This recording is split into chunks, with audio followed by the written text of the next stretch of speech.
ரங்கையா அவன் வீட்டு திண்ணையில உட்காந்துக்கிட்டு ஆகாயத்தை பார்த்துக்கிட்டு மனசுக்குள்ளேயே ஏதோ கணக்கு போட்டுக்கிட்டு இருந்தான். உள்ளே இருந்து அவனுடைய பொண்டாட்டியான மங்கம்மா புருஷனுக்காக மோரை கொண்டு வந்து கொடுத்து புருஷன்கிட்ட, ஏங்க, காலங்காத்துல எழுந்துச்சு உக்காந்துக்கிட்டு என்னது கணக்கு போட்டுக்கிட்டு இருக்கீங்க? நமக்கு இருக்கிற அந்த பள்ள பூமியில இந்த தடவை நெல்லு பயிரிடலாமா உளுந்து பயிரிடலாமா யோசிக்கிறீங்களா? எப்போ போல நெல்லு பயிரிட்டா நம்ம வீட்டுக்கு அரிசியை கிடைக்கும், மிச்சம் இருக்கிறத சந்தையிலயும் விக்கலாம். அப்ப ரங்கையா அந்த மோரை குடிச்சுக்கிட்டு, மங்கம்மா, நம்ம வயலில் நெல் பயிரிட்டு நம்ம படுற கஷ்டம் கொஞ்சம் நஞ்சம் இல்லை. மழை வந்துச்சுன்னா மொத்தம் தண்ணியும் நம்ம வயலில் தான் நிற்கிது. ஏன்னா நம்ம வயல் பள்ளத்தில் இருக்குது. அதான் இந்த தடவை நெல் பயிரிடாமல் வேறு ஏதாவது ஒரு பயிரிடலாம் அப்படின்னு எனக்கு ஒரு யோசனை வருது.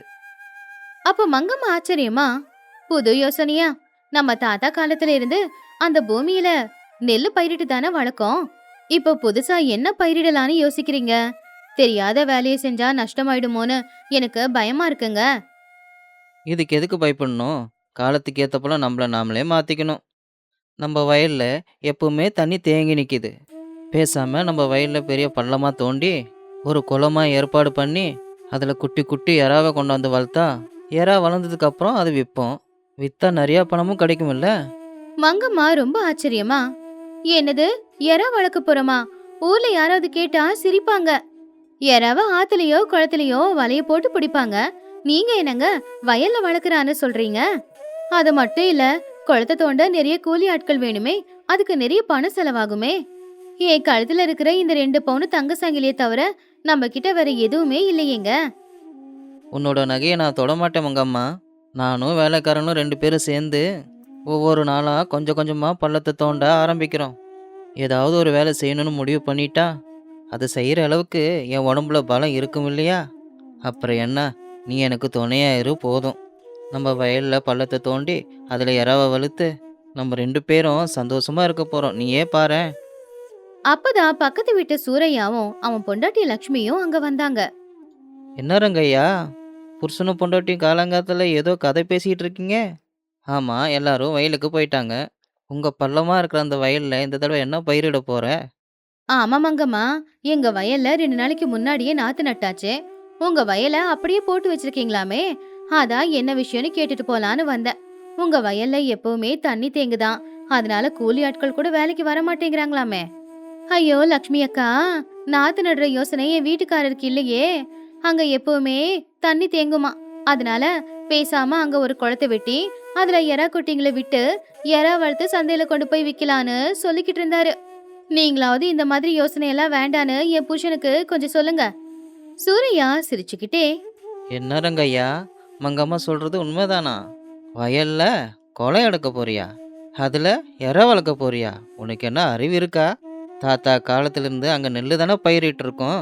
இப்போ திடீர்னு எறா வளர்க்க போகிற கொலா வெட்ட போகிறேன்னு இறங்கி ஏதாவது நஷ்டமாயிட போகுது. தேவையில்லாமல் இருக்கிற பூமியை வீணாக்கிடாத. அண்ணே, நீங்கள் என்ன சொன்னாலும் நான் நினச்சதை தான் செய்ய போகிறேன். நாளைக்கு என் வாழ்க்கையும் நல்லா இருக்கணும் இல்லைண்ணே?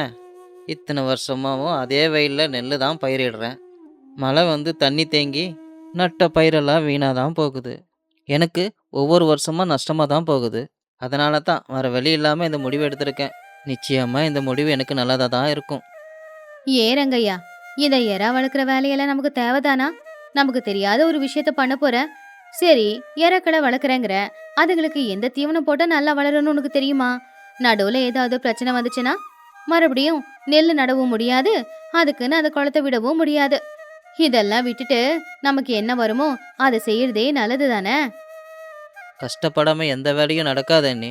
ஆற்றுல வளர்கிற இறக்கலை நான் என்னோட குளத்துல வளர்க்க போகிறேன், அவ்வளோதானே? நம்ம ஆற்று தண்ணி சுத்தமாக இருக்கும். அந்த தண்ணியை என் குளத்துக்கு கொண்டு வந்து ஊற்றுறேன். அதில் குட்டி குட்டி இறாக்களை போட்டால் அது நிம்மதியாக நல்லா வளரப்போகுது. இயற்கைக்கு மாறா நான் எதுவும் பண்ண போகிறது இல்லையே. சரிடா, நீ ஒரு முடிவு எடுத்துட்ட. எங்கள் பேச்சு எங்கேருந்து கேட்க போகிற? இருந்தாலும் ஒரு நண்பனாக உனக்கு ஒரு யோசனை ஒன்று சொல்கிறேன். எதை செஞ்சாலும் கொஞ்சம் பார்த்து நிதானமாக செய். அப்படி இல்லைன்னா வீட்டில் இருக்கிற எல்லாத்தையும் இன்னும் இழக்க வேண்டியது தான் வரும். சூரையா சொன்னது கேட்டு மங்கம்மா முகமும் வாடி போச்சு. அப்பதான் குச்சிய ஊனிக்கிட்டு அந்த ஊர்ல இருக்கிற வயசான பாட்டி அங்க வந்தாங்க. என்ன, காலங்காத்துல 4 பேரு என்ன பேசிக்கிட்டு இருக்கீங்க? ஏன் சூரையா, ரங்கையா கிட்ட ஏன் சத்தம் போட்டு பேசுற? அவன் ஏதாவது தப்பு பண்றானா? நீங்க பேசினது எல்லாம் என் காதுல விழுந்துச்சு. வாங்கம்மா, நீங்களாவது என் புருஷனுக்கு கொஞ்சம் எடுத்து சொல்லுங்க. நெல்லு பயிரிட வேண்டிய இடத்துல குளத்தை தோண்டி எறாவ வளர்க்குறேன்னு சொல்றாரு. ஏதாவது நஷ்டமாயிடுச்சுன்னா அதான் அவர்கிட்ட சொல்லிக்கிட்டு இருந்தேன். அப்ப பாட்டி சிரிச்சுக்கிட்டே, மங்கம்மா, நீ சொல்றது தப்பில்ல.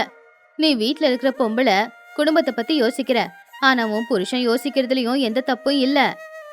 உங்க எல்லாருக்கும் கதைய சொல்றேன் கேளுங்க. நான் சின்ன பிள்ளையா இருக்கும்போது எங்க தாத்தாவுக்கும் இப்படி ஒரு பூமி தான் இருந்துச்சு. அங்க நெல்லு சரியா வளரவே வளராது.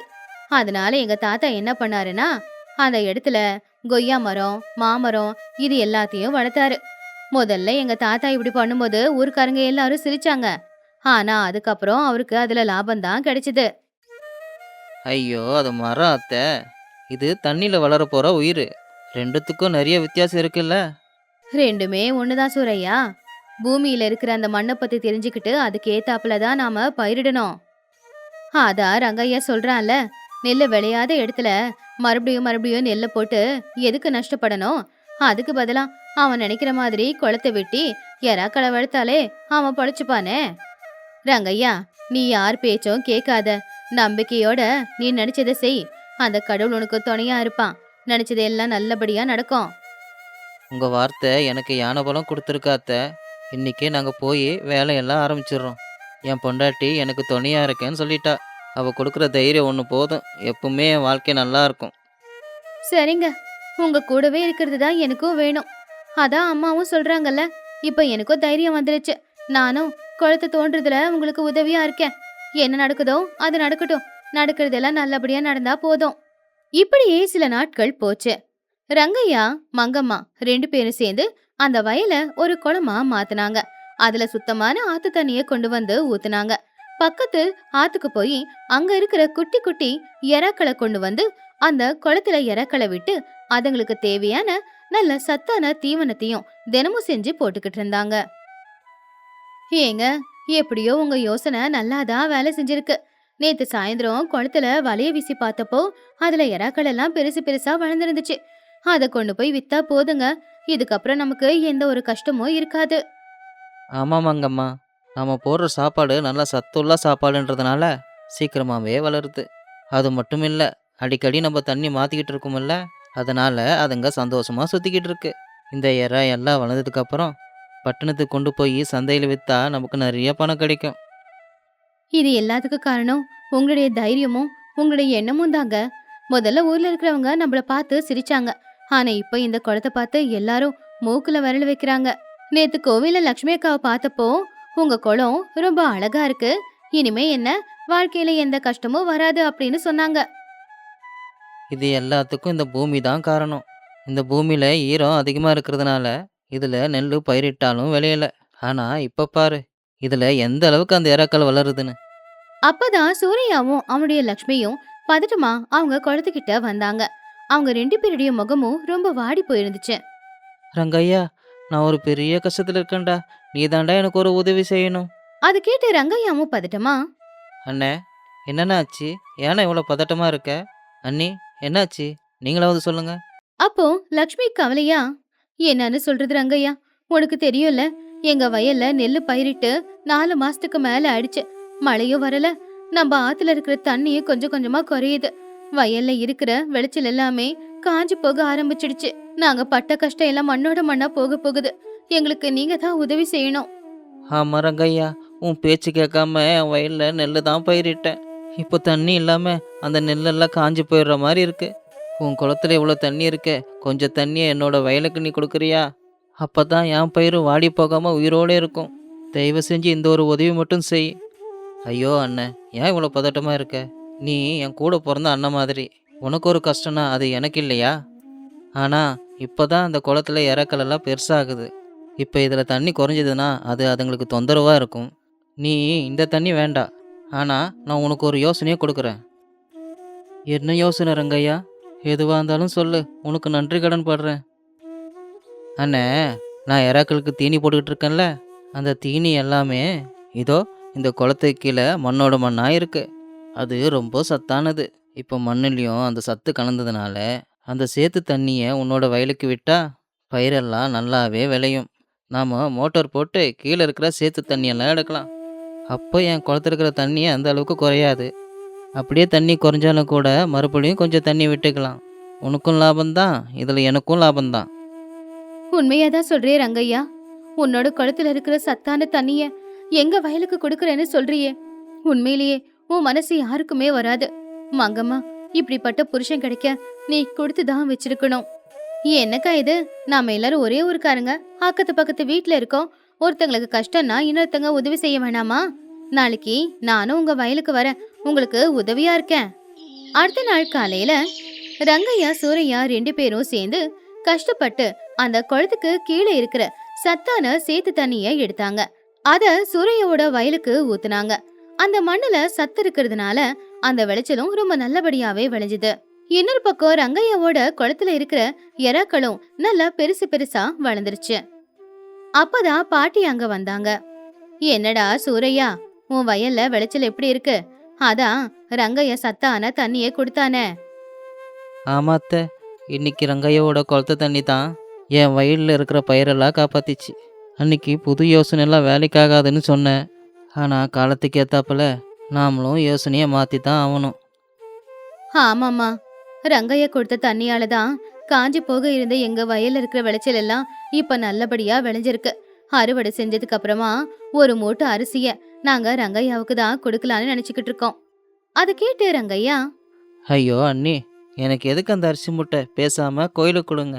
ஊர் ஜனங்களுக்கு அன்னதானம் பண்ணும்போது அந்த அரிசி பயன்படட்டும். நான் என் குளத்துல வளர்ந்த இறக்கலெல்லாம் கொண்டு போய் பட்டணத்தில் விற்றேன். கை நிறைய பணமும் சம்பாதிச்சேன். என் பொண்டாட்டியும் சந்தோஷமா இருக்கா.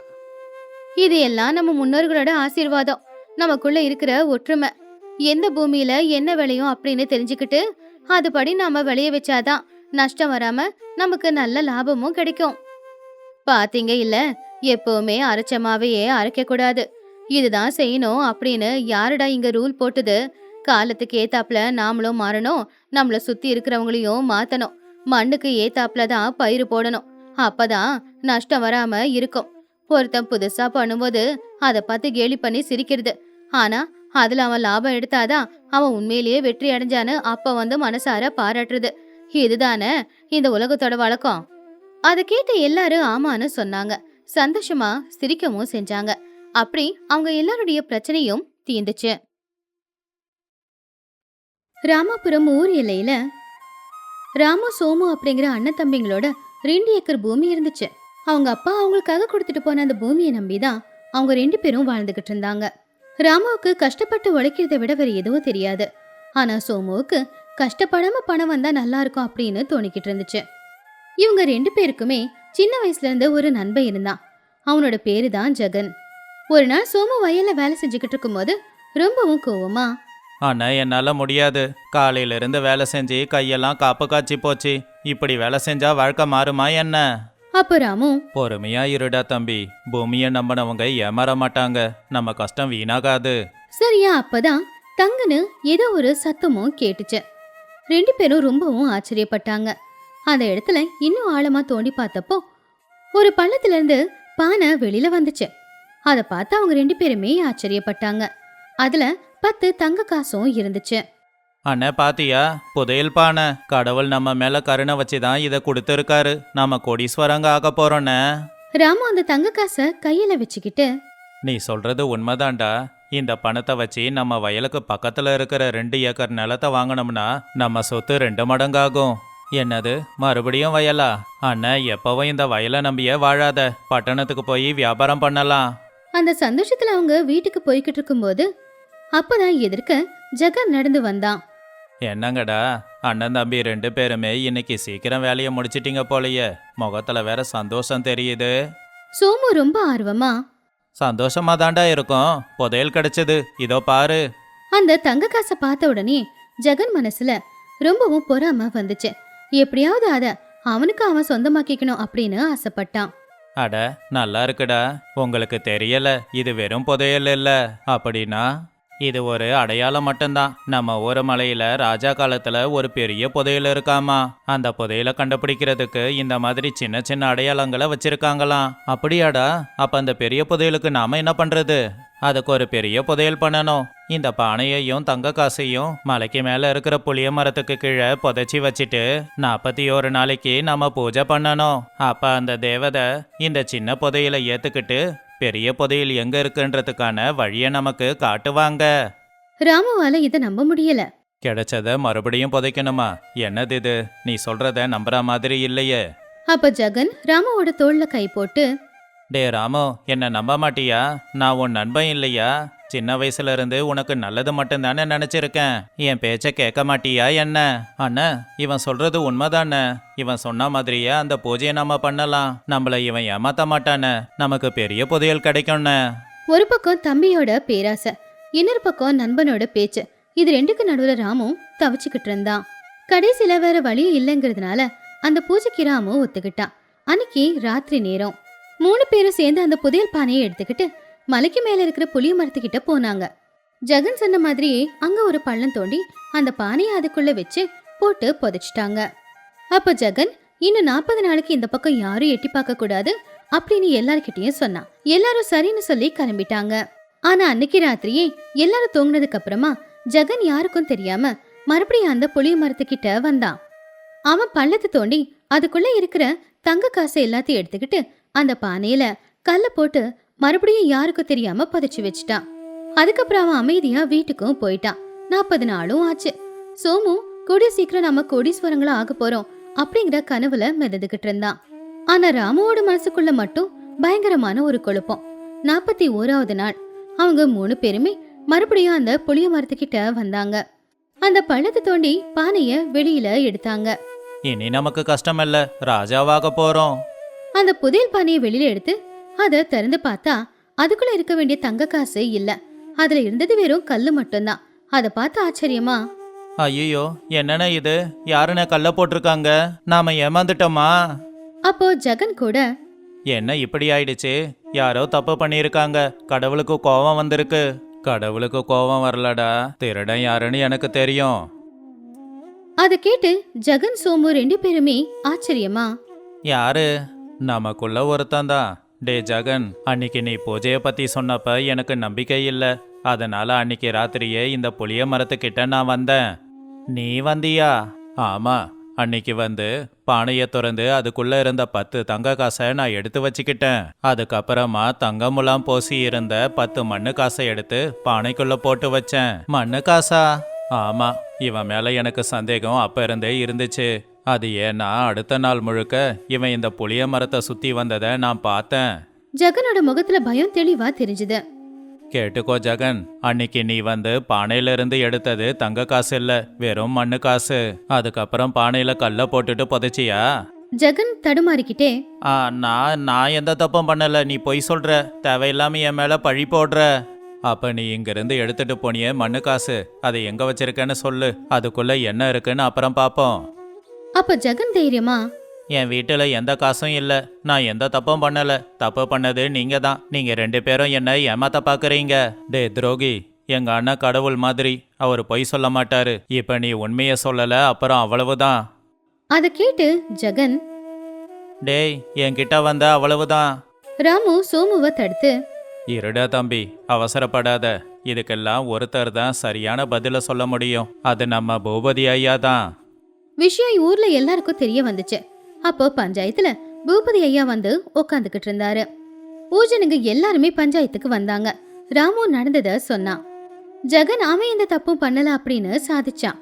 பூபதி ஐயா 3 பேருமே என்ன சொல்றாங்கன்னு கேட்டு கடைசியில கம்பீரமா இப்படி சொன்னாரு. எல்லாரும் அமைதியா இருங்க. உண்மை என்னன்னு தெரிஞ்சுக்க என்கிட்ட ஒரு வழி இருக்கு. பூபதி வீட்டு வேலைக்காரனை கூப்பிட்டு அவருடைய பூஜை அறையில இருக்கிற ஒரு கண்ணாடிய கொண்டு வர சொன்னாரு. அந்த கண்ணாடிய பஞ்சாயத்துக்கு நடுவுல வச்சு அதுக்கப்புறமா ரொம்ப சத்தமா இப்படி சொன்னாரு. இங்க இருக்கே, இது சாதாரண கண்ணாடி இல்ல, மந்திர கண்ணாடி. பொய் சொல்றவங்க இந்த கண்ணாடிய தொட்டா கை அப்படியே தான் இருக்கும். ஆனா உண்மைய சொல்றவங்க தொட்டா மட்டும்தான் கை கொஞ்சம் கருப்பா மாறும். சோமு அண்ணனோட காதுல, அண்ணா, என்னண்ணா இது? உண்மைய சொன்னா கை எப்படி கருப்பாகும்?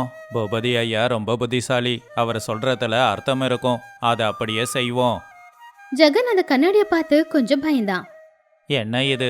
உண்மைய சொல்றவங்க கை கருப்பா மாறுமா? அப்படின்னா என் கை கருப்பா மாறாதே. என் கை கருப்பா மாறணும்னா அதுக்கு நான் என்ன பண்றது? அப்படின்னு யோசிக்க ஆரம்பிச்சான். சரி, முதல்ல ராமு வந்து தொடு. ராமு தைரியமா முன்னாடி வந்து கண்ணை மூடி கடவுளை நினைச்சுக்கிட்டு அந்த கண்ணாடியே தொட்டான். அதுக்கப்புறமா அவன் கையை எல்லாருக்கும் காட்டினான். கை வெள்ளையாதான் இருந்துச்சு. எல்லாரும் அதை பார்த்து ஆச்சரியப்பட்டாங்க. ஜெகன் மனசுக்குள்ள கொஞ்சம் சந்தோஷம் வந்துச்சு. இப்ப சோமு. அப்படின்னு சொன்னதும் சோமுவும் தைரியமா போய் கண்ணாடியே தொட்டான். அவன் கையும் கூட கருப்பாகவே இல்ல. ஜெகன், இப்ப நீ வா. அப்படின்னு சொன்னதும் ஜெகன் பூபதி கிட்ட, இவங்க 2 பேரு கையும் கருப்பா மாறலையே, வெள்ளையா தான் இருக்கு. அப்படின்னா இவங்க பொய் சொல்றாங்களா இல்ல கண்ணாடி வேலை செய்யலையா? எது எப்படியோ நான் உண்மைய சொல்றேன்னு எல்லாருக்கும் நிரூபிச்சாகணுமே. அப்படின்னு சொன்னான். ஒரு நொடி அவன் கொஞ்சம் யோசிச்சு பார்த்தான். அப்ப அவனுக்கு ஒரு யோசனையும் வந்துச்சு. நான் சொல்றது என்னமோ உண்மைதான். ஆனா கண்ணாடியை தொடுறதுக்கு முன்னாடி எனக்கு மூக்கு அரிக்குது, என்னை சொரிய விடுங்க. அப்படின்னு சொல்லி எல்லாருக்கும் இந்த பக்கமா திரும்பி அவன் மூக்கு சொறிகிற மாதிரி கீழே இருந்த கருப்பு மண்ணை அவன் கையில ஒட்டிக்கிட்டான். அதுக்கப்புறமா தைரியமா கண்ணாடியை தொடுறதுக்காக போனான். ஜெகன் தைரியமா வந்து நின்னு, நான் உண்மைய சொல்றேன், எனக்கு ஒன்றும் பயம் இல்ல. அப்படின்னு கருப்பு சேரு ஒட்டிக்கிட்டு இருக்கிற கைய கண்ணாடியில வச்சான். அதுக்கப்புறமா எல்லார்கிட்டயும் காட்டினான். கை கருப்பா இருந்துச்சு. ஜனங்க அதை பார்த்து ஆச்சரியப்பட்டாங்க. பாத்தீங்களா ஐயா, இப்போ உங்களுக்கு எல்லாம் புரியுதா? இந்த கண்ணாடி நான் தான் உண்மையை சொல்றேன்னு சொல்லுது. என் கை கருப்பா இருக்கு பாருங்க. ராமு சோமு 2 பேருமே ரொம்ப சோகமாயிட்டாங்க. அப்போ பூபதி ஐயா தைரியமா, ஆமாண்டா, கண்ணாடி உண்மையை சொல்லுச்சு, நீ தான் திருடன்னு நல்லாவே சொல்லுச்சு. என்னங்க ஐயா, என் கை தான் கருப்பாயிடுச்சே. டே முட்டா பயல, இது சாதாரண கண்ணாடி. நான் தான் சும்மா கதை சொன்னேன். அதை நீ நம்பி உன் கையை கருப்பாகணுங்கிறதுக்காக ஏதோ மண்ணை பூசிக்கிட்டு இருக்க. நீ உண்மையை சொல்றதா இருந்தா அப்படியே கையை கொண்டு வந்து வச்சிருப்ப. நீ தானே திருடன், அதனால தான் இப்படி பண்ணி வச்சிருக்க. இந்த கண்ணாடியில கை வச்சா யார் கையும் கருப்பாகாது. ஆனா உன் கை மட்டும் கருப்பாயிருக்கு. இப்ப யார் திருடன்னு தெரியுதா? அதை கேட்ட உடனேயே ஜெகனோட முகமே வாடி போச்சு. அவனுடைய குதந்திரம் எல்லாருக்கும் தெரிய வந்துருச்சு அப்படின்னு அவனுக்கு தெரிஞ்சது. அதனால பூபதி ஐயா கிட்ட மன்னிப்பு கேட்டு யார் தப்பு பண்ணாங்க அப்படிங்கறத அவனே ஒத்துக்கிட்டான். ராமு சோமு அந்த 10 தங்க காசுல இன்னும் 2 ஏக்கர் பூமி வாங்கி அதுல விவசாயம் செஞ்சாங்க. அப்படி ஊர்லயே நல்ல விவசாயிங்கன்னு பேரும் வாங்கினாங்க. இந்த கதையில இருக்கிற நீதி என்னன்னா, நமக்குன்னு சொத்து இல்லைங்கிறதுக்காக இன்னொருத்தங்க கிட்ட சொத்து ஏதாவது வந்துச்சுன்னா அதை பார்த்து பொறாமப்பட்டு அதை நாம சொந்தமாக்கிக்கணும்னு நினைச்சா இருக்கிறதும் நம்மளை விட்டுட்டு போயிடும். அதனால எப்பவுமே பொறாம குணம் நல்லதுக்கு இல்லை.